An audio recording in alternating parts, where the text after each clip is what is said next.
दोस्तों सब्सक्राइब करें हमारे चैनल को और बेल आइकन को दबाएं ताकि आप देख सकें हमारी वीडियो सबसे पहले।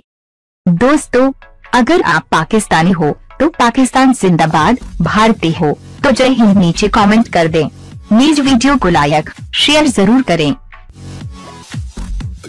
दोस्तों पहले एक रोजा मैच में पाकिस्तान के खिलाफ हैट्रिक करने वाले ट्रेंट बोल्ट दूसरे मैच में पाकिस्तानी बल्लेबाजों से उलझते नजर आए तो आज पाकिस्तान के बल्लेबाजों ने ट्रेंट बोल्ट की खूब धुलाई की।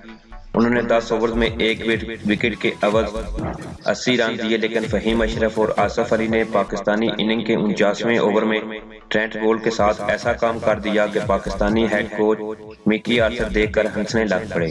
तो ऐसे में न्यूजीलैंड के कप्तान कैम विलियमसन और हेड कोच भी शर्म से पानी पानी हो गए। असल में 49वें ओवर की 5वीं गेंद पर पाकिस्तानी बल्लेबाज फहीम अशरफ ने ट्रेंट बोल्ट की गेंद पर रन बनाने के लिए भागे और 2 रन बनाए तो फील्डर ने तेज थ्रो फेंका जो विकेटों को ना लगा और कोई दीगर खिलाड़ी भी गेंद को पकड़ने में नाकाम रहा।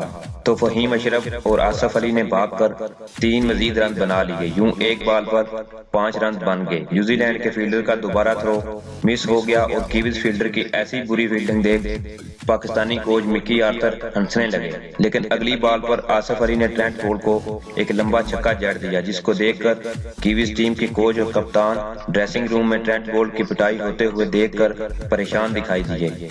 तो दोस्तों आज बाबर आजम और हारिस सोहेल की बेहतरीन बल्लेबाजी की बदौलत पाकिस्तानी ने न्यूजीलैंड को 280 रन का हदफ दिया है। आप पाकिस्तानी टीम की बैटिंग पर क्या राय देंगे नीचे कमेंट करें। वीडियो लाइक शेयर जरूर करें। शुक्रिया। पाकिस्तान जिंदाबाद, पाकिस्तान जिंदाबाद।